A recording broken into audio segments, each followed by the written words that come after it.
Tim Kelewang dari Satreskrim Polresta Padang menciduk seorang pemuda pelaku pencurian spesialis rumah mewah di kawasan Kranji, Kota Padang.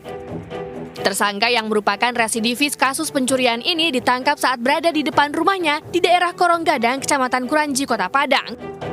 Kepada polisi, tersangka mengaku telah beraksi di 10 lokasi di wilayah Kranji dan sekitarnya dengan target sejumlah rumah mewah. Saat dilakukan pengembangan dan pencarian barang bukti hasil curian, pelaku berusaha melawan dan kabur.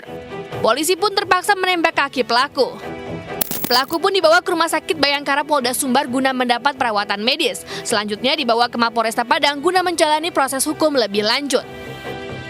Saat di dalam pengembangan berusaha melawan dan melarikan diri. Untuk tersangka atau pelaku kita jerat pasal 363. Ancaman lebih kurang 9 tahun. Dari tangan pelaku, petugas turut mengamankan sejumlah barang bukti berupa 4 unit telepon seluler, 1 buah tas, dan uang tunai hasil curian sebanyak Rp1 juta.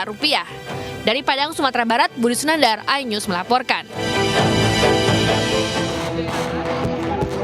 Jarasas, Pak. Jarasas, Bodas. Ya.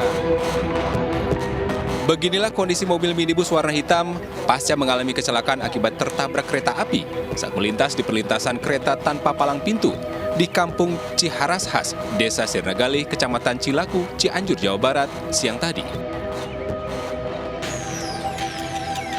Saat kejadian, minibus sempat tergusur sejauh 300 meter dan terpental ke sebelah kiri rel hingga ringsek. Bahkan kereta api pun sempat berhenti cukup lama. Akibat kejadian tersebut, 1 dari 2 penumpang mobil minibus mengalami luka berat di bagian kaki dan langsung dilarikan ke RSUD Cianjur untuk mendapatkan perawatan medis. Sementara itu kondisi mobil rusak parah. Sebagian bahwa pada saat kendaraan sebelum ketabrak itu ada kendaraan lain yang ada di depannya, mobil putih, kemudian mungkin karena terhalang ini tidak sempat lewat, kemudian ini langsung kereta datang tertabrak. Korban sendiri itu kemudian korbannya tadi saya langsung yang mengevakuasi dengan masyarakat dengan 2 ambulan, ada 2 orang. Petugas kepolisian akan berkoordinasi dengan pihak kecamatan dan PT KAI agar segera dibuatkan palang pintu di perlintasan kereta api agar kejadian serupa tidak terulang kembali. Dari Cianjur, Jawa Barat, Muhammad Andi Iksan melaporkan.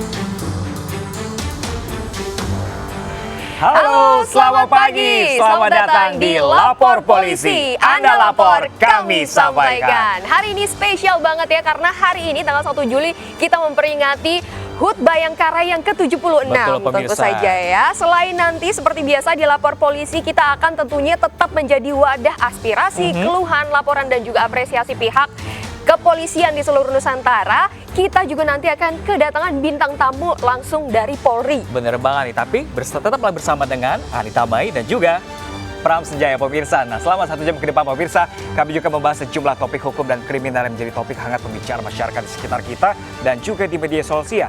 Tentunya.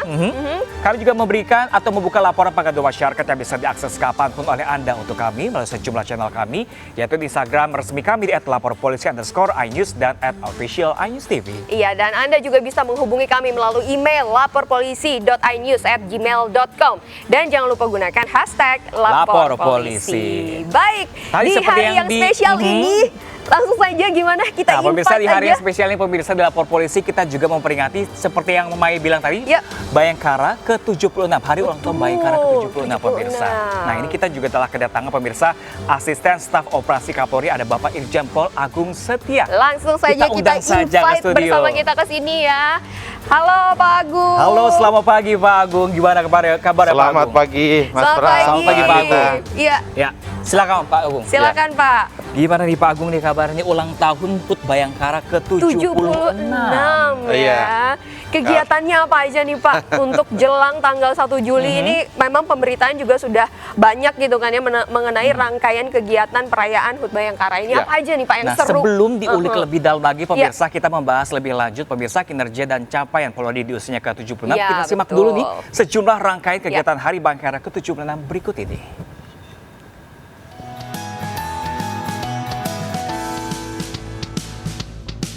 Memperingati hari jadi Bayangkara ke-76, aneka kegiatan digelar oleh jajaran kepolisian se-Indonesia.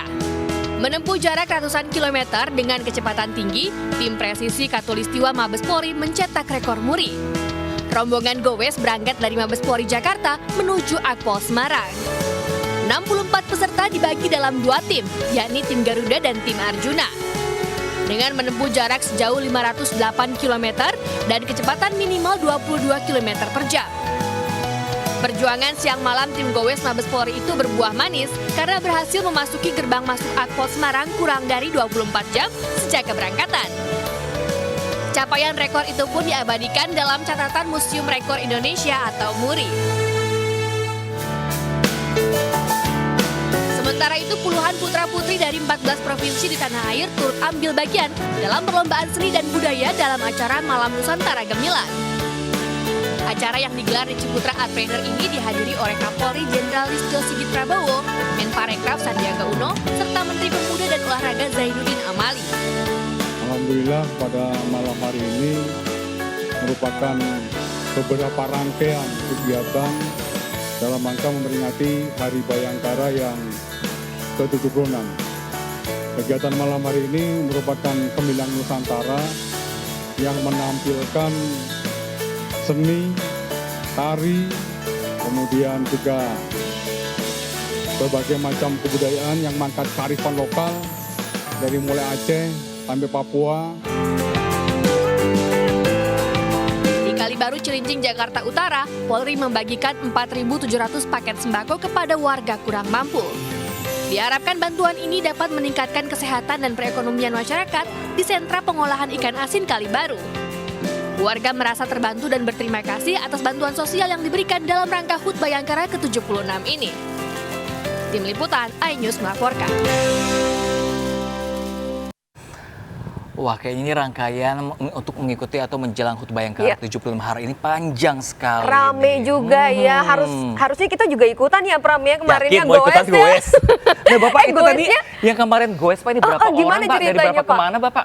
Ya, ada 3 peleton ya. Wow. 3 peleton yang kita siapkan, tidak hanya anggota Polri yang ikut, tapi juga masyarakat. Warga sipil juga ikutan ya Pak ya? Dari beberapa kota bergabung di peleton 3 peleton ini, dan alhamdulillah sukses. Kita sampai ke finish sesuai dengan yang kita rencanakan sebelum 24 jam. Dan memecahkan rekor muri juga ya, Itu luar yang biasa. diminta. Anggota Bapak ada yang ikut juga nih goes kemarin dari Jakarta ke Semarang? Alhamdulillah ada. Gimana Pak? Dan finish, Pak? dan finish Iya, juga Pak. Sampai finish. Oh. Sampai nggak sempat berenang kakinya gimana Sampai Pak? hari ini kakinya masih seperti batu.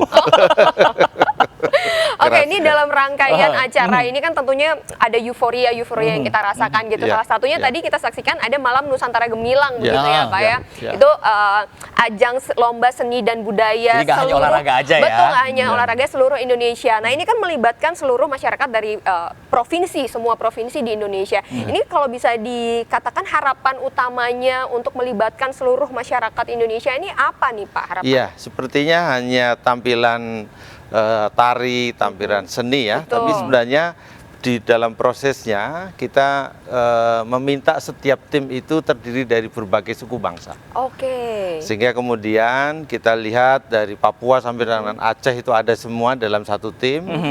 Yang kita ingin dorong adalah walaupun ini timnya dari Sumatera Utara mungkin, tapi yang menari bukan orang Batak saja. Orang Campurannya Jawa, Pak ya? orang Papua juga ikut menari tarian Batak. Iya, Demikian iya, juga yang dari Papua, tidak hanya orang Papua, Iya. tapi orang Jawa, orang Sunda juga ikut Semua menari suku Papua. gitu ya, Jadi kita terlibat ingin ya.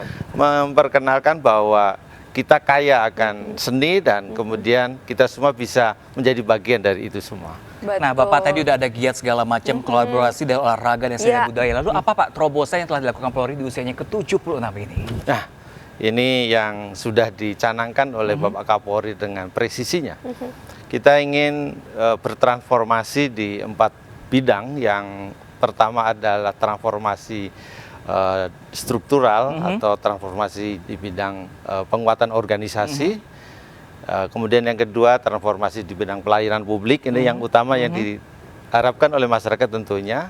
Kemudian yang ketiga transformasi di bidang operasional, kita bagaimana operasional kita juga bertransformasi, dan yang terakhir kita bertransformasi di bidang pengawasan. Ini satu tuntutan sebagai organisasi yang sudah cukup tua, 76 tahun usianya hari ini. Ini tentu masyarakat mengharap polisi semakin baik, polisi semakin profesional. Dan inilah jawabannya dengan transformasi tersebut. Kita tidak hanya bertransformasi itu berubah bajunya atau berubah tampilannya, tapi berubah sistem, berubah cara, berubah hal-hal yang mendasar yang diperlukan untuk itu. Nah, itu yang dibutuhkan masyarakat, perubahan yang nyata begitu ya Pak ya. Nah, tapi kalau terobosan, kalau kita melihat perkembangan zaman begitu ya, terobosan 4.0, era digitalisasi, apa yang sudah dilakukan Polri Pak? Iya, saya ingin meneruskan dengan kita sudah bertransformasi ini, tentu banyak hal yang kita lakukan. Terobosan utama dengan tadi mengikuti zaman digitalisasi ini, Polri terus melakukan langkah-langkah konkretnya. Kita saat ini dengan memproyeksikan kita untuk bisa memprediksi satu hal, suatu keadaan dan suatu hal yang harus kita kerjakan dalam tugasnya, dalam prediktif ini, maka kekuatan akan data menjadi penting. Iya, betul. Berbasis data, di mana kemudian program Bapak Kapolri untuk menyatukan seluruh data Polri ini sedang berjalan, dan sekarang tahap-tahapannya sudah luar biasa, di mana kemudian seluruh data Polri sudah disatukan, dan nanti akan ada launching super app namanya, untuk bagaimana aplikasi-aplikasi pelayanan masyarakat cukup dibuka dalam satu aplikasi saja, sehingga kemudian masyarakat tidak harus mengunduh banyak aplikasi. Ini harapannya untuk memudahkan pelayanan dan langkah konkret kita melayani masyarakat dengan baik. Oke, Bapak. Sebagaimana harapan. Nah, Bapak ini sebagai tugas utama seorang Polri ini Pak, sejauh ini bagaimana Polri menjaga keamanan dan juga ketertiban di masyarakat Bapak? Ya, di bidang saya asisten operasi, di bidang operasi sebenarnya operasional kita untuk menjaga keamanan, menjaga ketertiban masyarakat ini kita lakukan dengan apa disebut dengan kegiatan kepolisian dan operasi kepolisian. Nah, ini yang kemudian... Apa bedanya itu Pak? Ya, kegiatan kepolisian sejatinya setiap polisi dibagi menjadi bidang-bidang yang fungsi-fungsi yang berbeda. Ada fungsi lalu lintas, fungsi sabara, fungsi reserse, fungsi intelijen. Fungsi-fungsi ini harus terus bekerja, itu kegiatannya. Kegiatannya harus bekerja, maupun kalau kemudian ada hal yang kemudian dirasa perlu, namanya sekarang banyak begal, harus dilakukan peningkatan kegiatan untuk mencegah begal. Di daerah-daerah yang rawan begal ini patroli ya Pak. rutinnya seperti itu Pak ya? Di samping patroli kegiatan rutin juga harus ada operasi. Kalau kita menyelenggarakan operasi, maka kita harus menentukan waktunya dan menentukan targetnya, sasarannya. Sehingga kemudian kalau satu daerah, umpamanya di Jakarta, di Kebayoran, umpamanya ingin aman, maka kemudian polisi melakukan operasi dengan langkah-langkah yang tersusun dengan baik ya, karena direncanakan, didesain dengan baik untuk supaya begal sampai titik zero. Kalau sejauh ini Pak, targetnya sudah mencapai target belum Pak? Ya, kalau kita melihat evaluasi kita di 6 bulan ini, dengan kita bandingkan dengan angka kejahatan di 6 bulan tahun 2021 namanya. 2021 angka seluruh gangguan Kamtimas kita 77.555. Di 2022 angkanya menurun menjadi 69.236. Cukup Artinya signifikan ya Pak ya? Artinya gimana nih Pak? Artinya menurun, gangguan Kamtimas secara nasional menurun. Kita juga bisa mengidentifikasi bahwa gangguan Kamtimas ini, kalau kita lihat harian, kemarin hari Kamis, itu seluruh nasional itu ada 1.157 gangguan Kamtimas. Dari Tapi hari Rebo kalau kita lihat itu ada 1.320. Artinya satu hari ini dari Rebo ke Kamis turun. Ya. Tapi kalau kita lihat polanya dalam satu minggu, akan kita bisa lihat bahwa nanti di hari Sabtu dan Minggu itu angka kejahatan nurun drastis. Bisa hanya sampai ke 400 sampai 500 saja. Apa tuh Pak faktor yang membuat mereka turun di Sabtu dan Minggu nih apa nih? Karena pada hari liburan libur apa mungkin gimana ya. nih? Itu ilmu kita, niat dan kesempatan. Jadi kalau hari Minggu kesempatan sedikit karena kita semua berada di rumah, Istirahat ya Pak ya. Istirahat. Kejahatan juga istirahat gitu ya. Nggak punya kesannya ya. kesempatan. Nggak punya Nggak kesempatan punya untuk melakukan itu. kesempatan. Oke, selanjutnya nanti kita akan masuk ke pertanyaan yang lebih seru lagi mengenai Jelang pemilu 2024 betul, ya jelang pemirsa. pemilu 2024. Nanti akan kita bahas ya Pak. Tapi Ya. tahan dulu ya pemirsa. Kita akan tentunya Masih rehat akan, dulu sejenak ya. Kita akan saksikan lagi, ngobrol-ngobrol lagi, lanjutkan Lalu bagaimana juga persiapan diri. Persiapan Polri untuk Betul, mengamankan dalam perjalanan pemilu mengamankan- tahun 2024 pemirsa. Kita Ya. akan membahasnya di segmen berikutnya. Tetaplah bersama kami di Lapor Polisi. Anda lapor, kami sampaikan.